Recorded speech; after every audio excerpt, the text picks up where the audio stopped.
जंगल में आगे बढ़ते हुए उन्हें एक रहस्यमय गुफा दिखाई दी।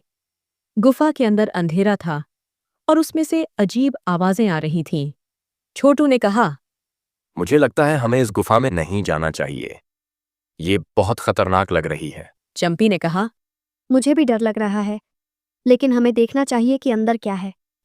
तीनों डरते डरते गुफा के अंदर गए। घने जंगल के बीचों बीच, जहां सूरज की किरणें मुश्किल से जमीन तक पहुंच पाती थीं, एक छोटा सा गांव बसा था। इस गांव में तरह तरह के जानवर मिलजुल कर रहते थे। यहाँ शेर सिंह नाम का एक बूढ़ा शेर था, जो जंगल का राजा माना जाता था, लेकिन वो अब बूढ़ा होने के कारण राजपाट से दूर रहता था और सिर्फ सलाह देता था। गांव में सबसे ज्यादा मस्तीखोर थे छोटू बंदर और उसकी दोस्त चंपी चिड़िया। एक दिन छोटू और चंपी एक ऊंचे पेड़ पर बैठे बातें कर रहे थे। छोटू ने चंपी से कहा, चंपी, यार ये जिंदगी कितनी बोरिंग है। हर रोज वही फल खाना, वही पेड़ पर चढ़ना उतरना। कुछ नया होना चाहिए। चंपी ने अपनी चोंच से अपने पंख को सहलाते हुए कहा। हाँ छोटू, तुम बिल्कुल ठीक कह रहे हो।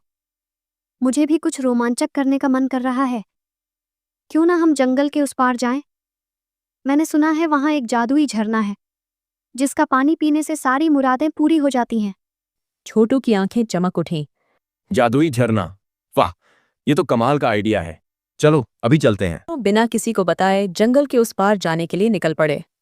उन्हें पता नहीं था कि ये सफर इतना आसान नहीं होने वाला है। रास्ते में उन्हें भोलू भालू मिला, जो एक पेड़ के नीचे उदास बैठा था। छोटू ने पूछा, क्या हुआ भोलू, तुम इतने उदास क्यों हो? भोलू ने रोते हुए कहा, मेरी मधुमक्खी का छत्ता गिर गया है और सारी शहद बर्बाद हो गई। अब मैं क्या खाऊंगा? छोटू और चंपी को भोलू पर दया आ गई। छोटू ने कहा, चिंता मत करो भोलू, हम तुम्हारी मदद करेंगे। हम तुम्हें शहद ढूंढने में मदद करेंगे। तीनों मिलकर शहद की तलाश में निकल पड़े। काफी देर ढूंढने के बाद उन्हें एक बड़ा सा मधुमक्खी का छत्ता मिला, लेकिन वो छत्ता एक ऊंचे पेड़ पर था और उस पेड़ पर चढ़ना बहुत मुश्किल था। छोटू ने कहा। मैं पेड़ पर चढ़ सकता हूं, लेकिन मधुमक्खियां मुझे काट लेंगी। चंपी ने कहा। मैं उड़कर मधुमक्खियों को भगा सकती हूँ, लेकिन मैं छत्ता नहीं तोड़ सकती। भोलू ने कहा। मैं छत्ता तोड़ सकता हूं, लेकिन मैं पेड़ पर नहीं चढ़ सकता। तीनों ने मिलकर एक योजना बनाई। छोटू पेड़ पर चढ़ेगा, चंपी मधुमक्खियों को भगाएगी और भोलू नीचे खड़ा होकर छत्ता पकड़ेगा।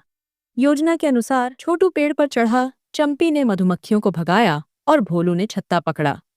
लेकिन जैसे ही छोटू ने छत्ता तोड़ा, वो भोलू के हाथों से फिसल गया और जमीन पर गिर गया। छत्ता टूट गया और सारी शहद जमीन पर फैल गई। भोलू बहुत दुखी हुआ, लेकिन छोटू ने कहा, कोई बात नहीं भोलू, हम मिलकर सारी शहद इकट्ठा कर लेंगे। तीनों ने मिलकर सारी शहद इकट्ठा की और भोलू को दे दी। भोलू बहुत खुश हुआ और उसने तीनों को धन्यवाद दिया। आगे बढ़ने पर उन्हें एक चालाक लोमड़ी मिली, जो एक खरगोश को पकड़ने की कोशिश कर रही थी।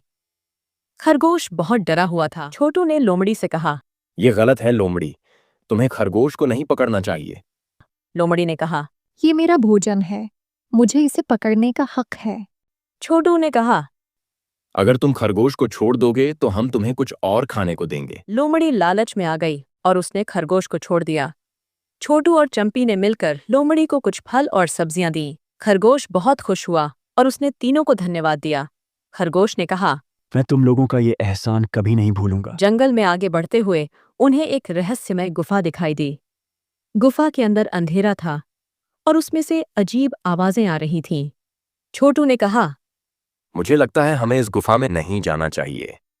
ये बहुत खतरनाक लग रही है। चंपी ने कहा। मुझे भी डर लग रहा है, लेकिन हमें देखना चाहिए कि अंदर क्या है। तीनों डरते डरते गुफा के अंदर गए। गुफा के अंदर बहुत अंधेरा था और उन्हें कुछ भी दिखाई नहीं दे रहा था। अचानक उन्हें एक जोर की आवाज सुनाई दी और वो डर के मारे एक दूसरे से चिपक गए। थोड़ी देर बाद उनकी आंखें अंधेरे में देखने की आदी हो गईं और उन्हें कुछ दिखाई देने लगा। उन्होंने देखा कि गुफा के अंदर बहुत सारे चमगादड़ लटके। चमगादड़ों को देखकर तीनों बहुत डर गए और भागने लगे। भागते भागते वो गुफा के दूसरे छोर पर पहुंच गए। गुफा के दूसरे छोर पर एक खूबसूरत झरना था। ये वही जादुई झरना था जिसके बारे में छोटू और चंपी ने सुना था। जादुई झरने को देखकर तीनों बहुत खुश हुए उन्होंने झरने का पानी पिया और अपनी मुरादें मांगी। छोटू ने मुराद मांगी कि वो हमेशा खुश रहे और अपने दोस्तों के साथ मस्ती करता रहे। चंपी ने मुराद मांगी कि वो हमेशा उड़ती रहे और पूरी दुनिया घूमती रहे। भोलू ने मुराद मांगी कि उसे हमेशा शहद मिलती रहे और वो कभी भूखा न रहे। झरने का पानी पीने के बाद तीनों को बहुत अच्छा महसूस हुआ। उन्हें ऐसा लग रहा था जैसे उनकी सारी परेशानियां दूर हो गई हों। जादुई झरने से वापस आते समय उन्हें जंगल और भी खूबसूरत लग रहा था। उन्हें लग रहा था जैसे जंगल में हरियाली और बढ़ गई हो। रास्ते में उन्हें शेर सिंह मिले। शेर सिंह ने उनसे पूछा, तुम लोग कहाँ गए थे? मुझे तुम्हारी चिंता हो रही थी। छोटू ने कहा। हम जादुई झरने की तलाश में गए थे। शेर सिंह ने कहा। ये बहुत खतरनाक था। तुम्हें बिना बताए कहीं नहीं जाना चाहिए। छोटू ने कहा। हमें माफ कर दीजिए शेर सिंह, हम अगली बार से ऐसा नहीं करेंगे। शेर सिंह ने कहा। ठीक है, लेकिन अगली बार से मुझे बताकर जाना। तीनों अपने गांव वापस आ गए। गांव के सभी जानवर उन्हें देखकर बहुत खुश हुए। उस रात गांव में एक बड़ी पार्टी हुई। सभी जानवरों ने मिलकर खूब नाच गाना किया और खूब मस्ती की। इस घटना के बाद छोटू, चंपी और भोलू बहुत अच्छे दोस्त बन गए। उन्होंने सीखा कि दोस्ती में एक दूसरे की मदद करना कितना जरूरी है। उन्होंने ये भी सीखा कि बिना किसी को बताए कहीं नहीं जाना चाहिए। छोटू और चंपी ने वादा किया कि वो हमेशा अपने दोस्तों के साथ रहेंगे और उनकी मदद करेंगे। भोलू ने वादा किया कि वो हमेशा खुश रहेगा और कभी उदास नहीं होगा। और इस तरह जंगल में सब कुछ पहले जैसा हो गया। लेकिन छोटू, चंपी और भोलू की दोस्ती और भी मजबूत हो गई। कुछ महीने बीत गए। जंगल में सब कुछ सामान्य था, लेकिन एक दिन शेर सिंह बीमार पड़ गए। उनकी तबीयत इतनी खराब हो गई कि वो बिस्तर से उठ भी नहीं पा रहे थे। जंगल के सभी जानवर शेर सिंह की बीमारी से बहुत चिंतित थे। छोटू, चंपी और भोलू भी शेर सिंह को देखने गए। उन्होंने शेर सिंह को उदास और कमजोर पाया। छोटू ने शेर सिंह से कहा। आप चिंता मत कीजिए शेर सिंह, हम आपको ठीक कर देंगे। चंपी ने कहा। हम आपके लिए सबसे अच्छे वैद्य को बुलाएंगे। भोलू ने कहा। हम आपके लिए सबसे स्वादिष्ट शहद लाएंगे। तीनों ने मिलकर शेर सिंह की सेवा की। उन्होंने वैद्य को बुलाया, दवाइयां दीं और स्वादिष्ट भोजन खिलाया। कुछ दिनों बाद शेर सिंह की तबीयत थोड़ी ठीक हुई, लेकिन वो अभी भी बहुत कमजोर थे। उन्हें एहसास हुआ कि अब वो जंगल का राजपाट संभालने के लायक नहीं रहे। शेर सिंह ने जंगल के सभी जानवरों को इकट्ठा किया और कहा, मैं अब बूढ़ा हो गया हूं और मैं अब जंगल का राजपाट नहीं संभाल सकता। मुझे एक ऐसे उत्तराधिकारी की तलाश है जो बुद्धिमान, दयालु और न्यायप्रिय हो। क्या तुम लोग मेरी मदद करोगे? जंगल के सभी जानवरों ने कहा, हम आपकी नेक की मदद करेंगे शेर सिंह। शेर सिंह ने कहा। मैं एक प्रतियोगिता करवाऊंगा। जो भी इस प्रतियोगिता को जीतेगा वो जंगल का नया राजा बनेगा। शेर सिंह ने प्रतियोगिता की घोषणा कर दी। प्रतियोगिता में 3 चरण थे।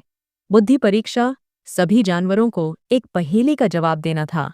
दया परीक्षा, सभी जानवरों को एक घायल जानवर की मदद करनी थी। न्याय परीक्षा, सभी जानवरों को एक विवाद का फैसला करना था। जंगल के कई जानवरों ने प्रतियोगिता में भाग लिया, लेकिन उनमें से कुछ ही थे जो सभी चरणों को पार कर पाए।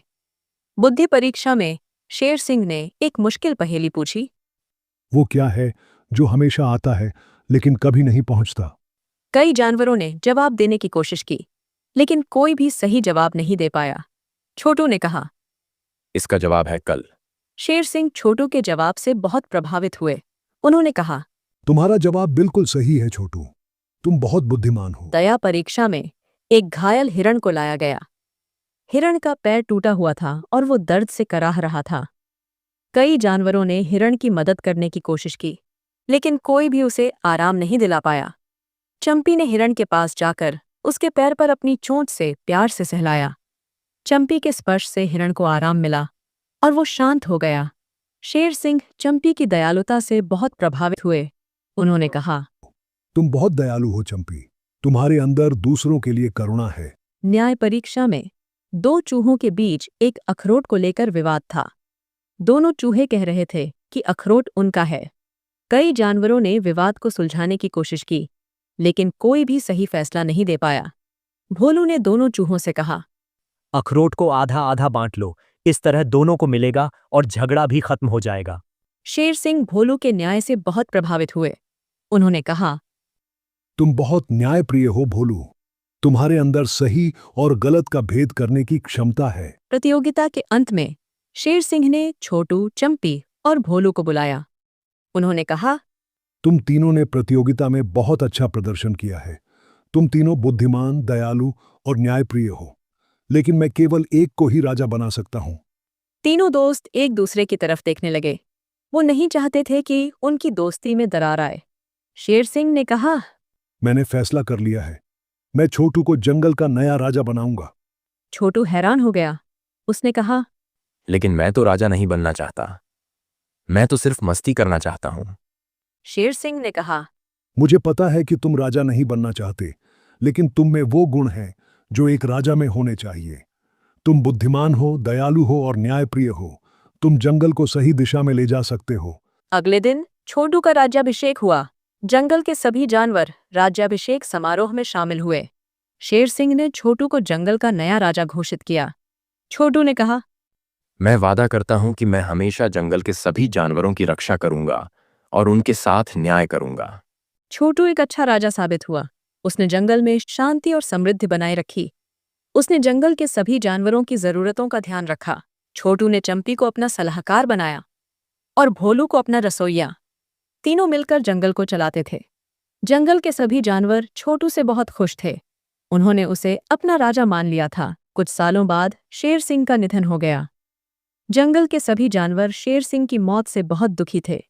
छोटू ने शेर सिंह को श्रद्धांजलि दी और कहा, आपने मुझे बहुत कुछ सिखाया है शेर सिंह। मैं हमेशा आपका ऋणी रहूंगा। शेर सिंह को पूरे सम्मान के साथ दफनाया गया। उनकी याद में जंगल के जानवरों ने एक स्मारक बनवाया। समय बीतता गया। छोटू ने जंगल पर कई सालों तक राज किया। उसने जंगल को एक बेहतर जगह बना दिया था। छोटू, चंपी और भोलू बूढ़े हो गए, लेकिन उनकी दोस्ती हमेशा बनी रही। उन्होंने मिलकर जंगल में कई और रोमांचक कारनामे किए और हमेशा खुश रहे। और इस तरह जंगल में सब कुछ हमेशा के लिए बदल गया। छोटू, चंपी और भोलू की कहानी जंगल के जानवरों के लिए एक प्रेरणा बन गई। उन्होंने सीखा कि दोस्ती, एकता और समझदारी से हर मुश्किल को आसान किया जा सकता है। और ये भी सीखा कि एक अच्छा राजा होने के लिए बुद्धिमान, दयालु और न्यायप्रिय होना जरूरी है।